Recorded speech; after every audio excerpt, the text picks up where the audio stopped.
Victoria 3 mods. Okay, put the sandwich down and pay attention. This is the only show on the internet where you get to vote in order to determine what Victoria 3 mod we're going to play. As you can clearly see, the winner this time is Divergence of Darkness. And that's what we're playing today. You can eat your sandwich now. Now the first thing I noticed is the dual monarchy. What kind of a pervert makes a country like this? Disgusting. But then again, you have Scandinavia, which seems to be the main colonizer in this reality. Now we do also have Qingqing, a Chinese colony which is currently independent, a huge Japan, and most importantly, China. And they all get to participate in a battle royale in order to determine who gets to uphold the One China policy. Very original. Today, of course, we're going to play as the sick man of Europe, Poland. Our goal is pretty clear. We've been stagnating for a couple of decades and now we have to go back to our former glory. Also, I can't resist a good Polish name. Alright, so we have 45 years to fix everything and centralize the commonwealth. It seems we have two ways of doing it. Also, we can't start any diplomatic plays with our current king, so I'm assuming that His Majesty Maximilian Jagarlalo is not long for this world. Legally speaking, this is peak Eastern Europe. We just need an oligarchy and agrarianism. What are we waiting for? Let's get it done. Research-wise, we can definitely make it work. There's also a couple of factions. The big strong empires have their own, but there is also a Chinese and a South American one. Hopefully they will survive till the end of the game. Agrarianism, that was easy. Now all we need is an oligarchy and we're going to have a peak Eastern European country. The king is dead. Long live the king, Adolf von Hohenzollern. Oh come on, what is this? I'm here for the Polish names. Oh no, we're also losing the East. You're such a disappointment, Adolf. The only choice we have left is to invade Crimea. It's the only choice, guys, promise. And there you go, we managed to centralize the Commonwealth. We can now begin the return of our Eastern hegemony. Now Lithuania becomes our puppet, and we lose slave to liberty in order to gain managed oligarchy. Classic Eastern Europe. You know, attacking Crimea and violating Kiev's sovereignty makes me want a professional army for some reason. And we also get a brand new journal entry, Unite the Commonwealth. This is probably the big one that removes all the penalties and gives you all the bonuses. Alright Crimea, you belong to Poland. Of course now the main goal is to annex Lithuania, even though they have a huge liberty desire. Maybe if we give them some land. That didn't do anything. Oh no, I'm going to have to unite the Polish-Lithuanian Commonwealth through violence. I'm so sorry Lithuania, you don't deserve this. And I really don't want to do it, but we really need those bonuses as fast as possible. Think of this as a brave new beginning for both of our peoples. This will take them into the future with broken legs and destroyed lives. But it's for their own good. Promise. Oh man, I feel so dirty. Alright then, let's see what we got. Okay, I guess we need to give the game some time to register our progress. Legislative failure. Okay then, let's go for appointed bureaucrats. Also, I noticed that the hand of the king, Tomasz Wieniwa Długoszowski, is a moderate, which means we can strip him of his titles and send him to exile. When we find him again, he has done a little bit of soul searching. He hates the monarchy now. Yeah, I guess that makes sense. Welcome back to government, Tomasz. We missed you. Well, Tomasz definitely helped with the bureaucrats. Alright guys, I think it's time for a centralized democracy. The Nubian Confederation, that looks kinda scary. Speaking of scary, the Chinese Battle Royale has just begun. And our former puppets are also growing. But definitely the scariest of them all. I wasn't actually supposed to destroy Lithuania. I just had to click the button once we have pan-nationalism.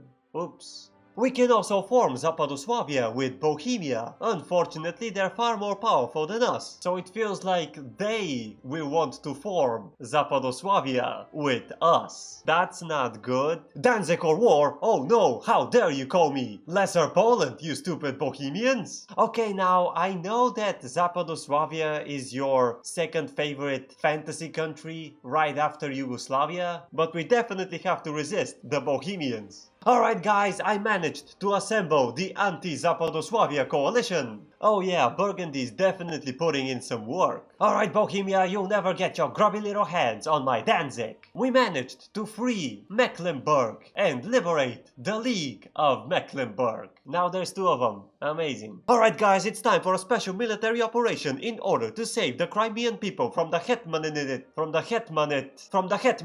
oppression. Unacceptable Hetmanate managed democracy, and it was all thanks to our Chancellor Adolf von Hohenzollern. Let's celebrate with a tax reform, and we freed even more Crimean people under our management. Oh no, Edmund Pilsudski has died while drafting legislation for per capita taxation. Remember kids, a good taxational legislation requires human sacrifice. That's how taxes work in Eastern Europe, guys. Promise. And we have a brand new lobby which hates Plantagenia. I don't believe we ever interacted with them. However, shut up Plantagenia! No one likes you. This lobby definitely proves that we need a faction which will uphold the values of managed democracy, promotes liberties, freedom, and punishes socialism without fail. That's right, we're going to make the League of Nations. Everyone should participate willingly in acquiring the knowledge of liberties, freedom, and managed democracy. Legislative failure, oh no! Edmund Pilsudski died for nothing. This is so depressing. This means we're going to have to create a dedicated police which will ensure liberties and freedom by force if necessary. Finally, we have an industrialist who is ready to uphold liberties and freedom. Let's get rid of serfdom immediately.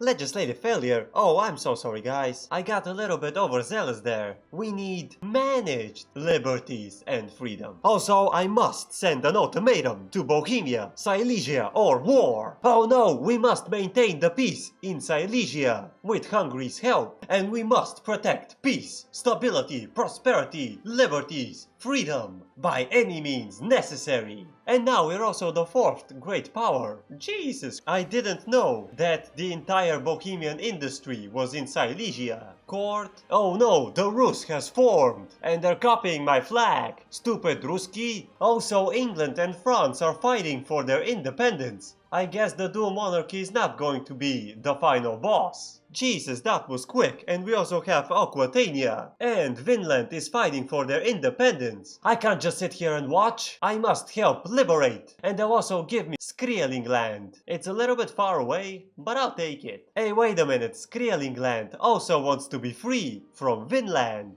I guess I'll have to help Scandinavia in order to liberate Vinland's money. We're not switching sides because it's convenient. It's how liberty works, guys. Promise. Oh no, the stupid Ruski are joining Vinland. Ah man, I mean the whole point was free money. Speaking of free, we must free Crimea from the evil monarchy so they can step into the enlightened way of managed democracy. Well, the Rus didn't put much of a fight. I guess all we have to do now is wait for the money to arrive. Alright, let's see how much we get. 2,000. Oh no, Vinland is poor. How disappointing. We also have a defensive pact with Hungary and Moldova, which means they will not interfere when I liberate Transylvania. Finally, managed liberties for peasants. I think it's time for us to teach the kids the magics of managed democracy. Oh no, Transylvania not only refuses to be liberated, but also insists on harassing Prussia. That's very close to Danzig. Danzig is saved, and now we can also build a tobacco plantation in Transylvania. What?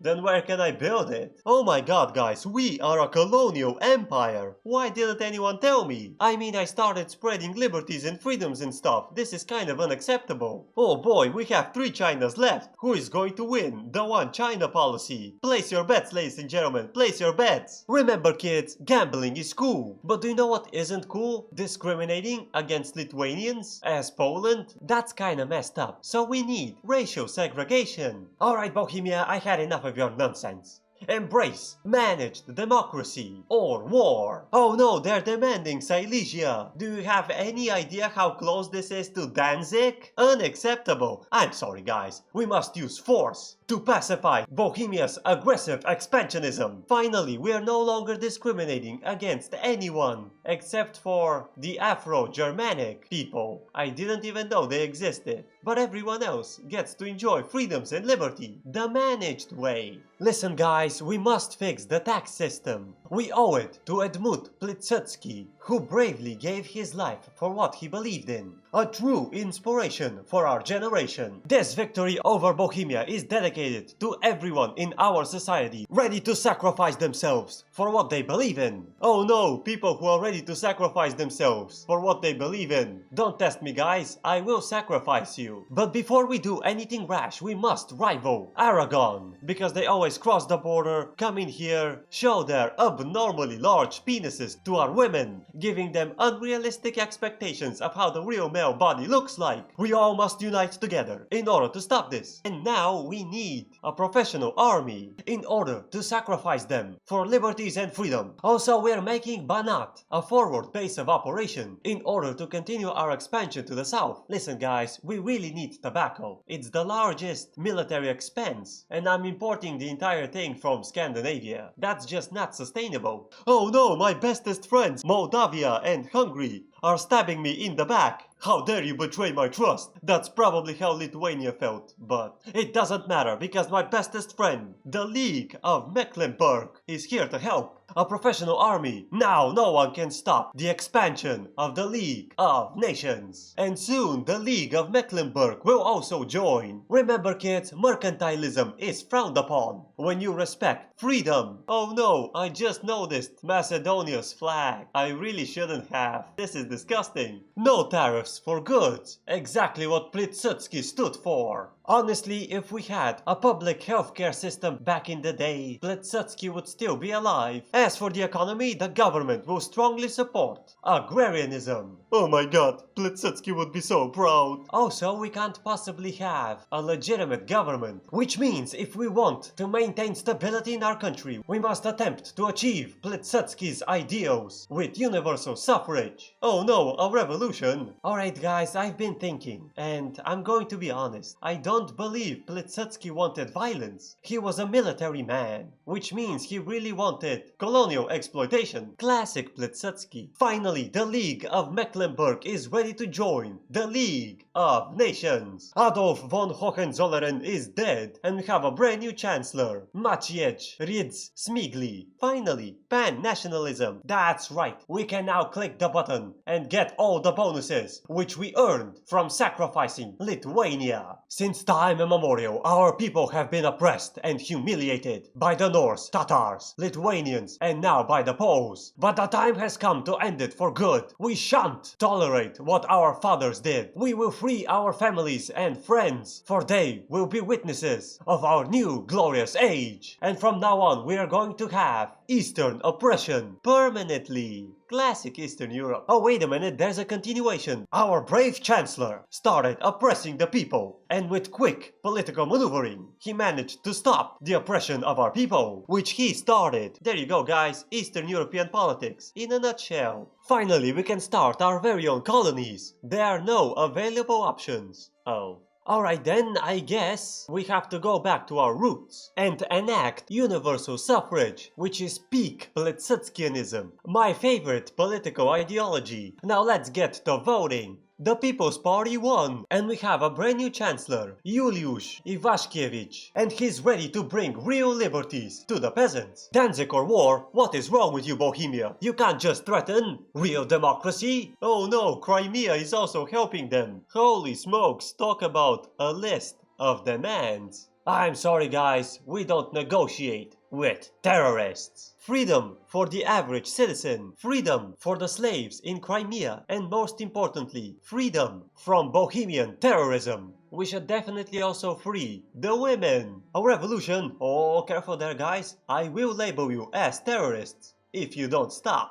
Danzig or war? Stupid Danubians, you will never be able to stop democracy. Oh no, Spain is supporting the Danubians. But do you know what is worse than the Spanish armies? It's the Spanish flag. Wait, Spain actually has to navally invade us. Hilarious. Women can now own property, exactly what Pilsudski wanted. Spain capitulates. Now I wish to address the allegation that Edmund Pilsudski simply wanted a tax reform and unfortunately lost his life because he was too old. This is clearly Rus propaganda spread by Scandinavian propagandists, intending to destabilize our society and fracture our democracy. Come on guys, I expected more of you. And we liberated Austria, Baden, Slovenia, and Tyrol from Danubian oppression. We should celebrate this victory for democracy with elections. The People's Party won again. But we have a brand new chancellor, Andrius Krupskis. And the first thing as chancellor is to eliminate our colonial affairs in order to maintain Pilsudskianism. Finally, we're going to incorporate Kiev. And also we're going to respond to the Rus propaganda with force. Oh no, Prussia is having terrorists again. I'm sure they'll handle it. For now, we must focus all of our military might, because one of the Chinas is trying to stop us. We have to finish this one quickly, guys. Holy smokes. Talk about a slight advantage. Hey, wait a minute. My ally, the League of Mecklenburg, is being challenged for the German leadership by the evil Danubian Confederation. And they're requesting my help. Of course I'll help you, because you're my allies. And not because the Bundestag has commissioned me to assist in the formation of Germany in every game. That would imply I'm bad at my job. And that's just not true. And we managed to stop the Rus' evil, aggressive expansionism. Speaking of evil, aggressive expansionism, we must save Prussia from the terrorists, which we couldn't stop before. Curse you evil terrorists, and your evil international backers of Grand Columbia and Burgundy. Oh boy, here they come. Alright, well, off to forming Germany, boys. Finally, the German leadership is where it belongs. Wait a minute, they annexed a bunch of their neighbors, and thus the League of Nations grows. Alright guys, you know how Prussia got loads of international backers ready to destroy us? We definitely need to industrialize if we're going to have the economic might to uphold Pilsudski's ideals. Yet another term for Chancellor Andrews, a staunch Pilsudskianist. Finally, we can industrialize and leave this Eastern European economy behind. And to make sure that we step into the future, we need total separation of church and state. Danziger War, how dare you, Hungary? Holy smokes, the entire South has risen up against us. Undeniably, this is work of foreign propagandists. However, none may challenge our democracy. In our great country, no one shall be discriminated based off their religion, and everyone should get fair wages for fair work.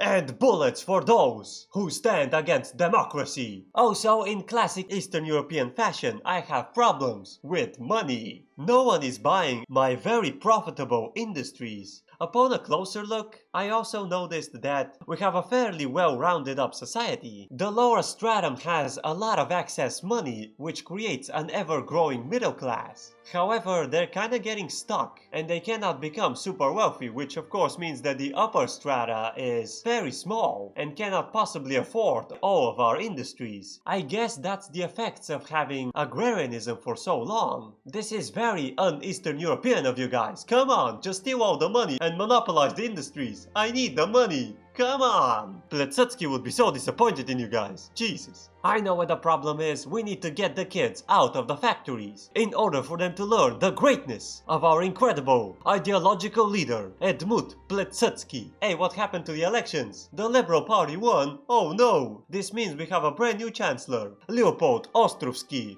Definitely not a Pilsudskianist. Ah man, this country is going to shit. Classic Eastern Europe. Alright kids, the minds beckon. Also, we're going to need guaranteed liberties in order to once again awaken Pilsudskianism in our society. Remember kids, in Eastern Europe, if nobody wishes to embezzle government funds in order to siphon them into foreign investors, the government will. Okay, now we have to address Scandinavia. They keep claiming that they are the #1 power on this planet. We shall respond to this Scandinavian propaganda by force. That's right guys, reject propaganda and embrace aggressive military expansionism. Also, I completely forgot that we are importing all of our tobacco from Scandinavia. Oops. Joint front? Oh no, my ally and bestest friend. The League of Mecklenburg left the League of Nations. Such a stab in the back, I can't believe it. I trusted you, man. The People's Party won and we have Andrew Skrupski as Chancellor again. Remember kids, all your friends and allies will betray you. Without fail. Only Plesetski's teachings are forever. Wait a minute, they're capitulating already. We occupied their capital. Well, that was easy. See that, guys? They were a paper tiger the entire time. And we managed to liberate Finland, Sweden and Norway. I mean, Scandinavia still has colonies all over the world, but they no longer have the bravery to call themselves the #1 great power. We should celebrate this great victory by giving more liberties and freedoms to our citizens. And of course, in true Plesetskianist fashion, we shall send an ultimatum to Bohemia: annexation or war. Terrorists, all of you, prepare to feel the might of democracy. And in order to strengthen our democracy even more, we shall have elected bureaucrats. Okay guys, I feel like I owe you an explanation. Listen, we have been gathering strength. However, we still need tobacco if we are to realize Plesetski's dream of international democracy. We are currently investing in Albania and Greece, but we must control tobacco directly in order to move into the next stage of our plan. Oh, come on, the Rus are having their unification war. Great timing. Just as I was about to expand to the south, I'm sorry guys, but the Russian unification war stole my thunder. So I will steal their land. How dare you, stupid Ruski? There you go, guys, the war to end all wars. Oh no, they occupied half of Crimea. Unacceptable. Croatia capitulates, which means we now own all the tobacco plantations we could ever need. Wallachia has capitulated. And with this undisputed victory of Plesetskianism, the League of Nations will now spread liberties and freedom to all the peoples by force. Real democracy and a respectable response to the Rus propaganda. Now the League of Mecklenburg was a mistake, which we must correct. Remember kids, none may challenge democracy. It will take your land and nationalize all of your properties in order to sell them back to the investors, which will rejuvenate the war economy, allowing democracy to continue its aggressive military expansionism in order to liberate and free people from evil oppressors and tyrants. Alternatively, we are going to annex entire countries, which automatically nationalizes all of their industries, creating an economy which heavily relies on continuous conquests. Now I know some of you might call this stealing, robbery, plunder economy. However, oh my god, terrorists! Look at the terrorists, guys! Unacceptable! Support the government in order to stop these evildoers from doing evil. Now I know our great ideological leader Edmund Plesetski has said, "This tax reform is killing me." Scholars have debated for decades what he meant. However, I truly believe that these wise words were meant to inspire you to join the military and be one of the heroes of our nation, spreading liberties and freedom. Remember kids, all bullets are ballots and you must cast the vote. And now we find ourselves at the gates of the most evil country on this planet, Burgundy. These election results are clearly indicating that the system works. Jesus Christ, we have 500,000 soldiers against their 50,000. There you go, guys. This is the true power of democracy. The entire planet combined cannot possibly challenge the League of Nations. Unfortunately, the Chinese and South American factions didn't make it. Of course, our legislation gives us unimaginable military might, because nothing is more powerful than democracy. Now, as we look around the world, I wish to talk about Plesetski for a second. I know that his main specialty was per capita taxation, and when he says things like, "We need per capita taxation to fix the economy," what he really meant was, we need concentration camps in order to force minorities and political enemies to work for the state. Of course, what else could he possibly mean by this? Unfortunately, the game does not allow us to do this. However, there is a mod, Laws Plus, which gives us the option of forced labor for minorities and political opponents, among other choices. If you want to see a mod like this, don't forget to vote on the next poll. It's what Plesetski would have wanted. Until next time.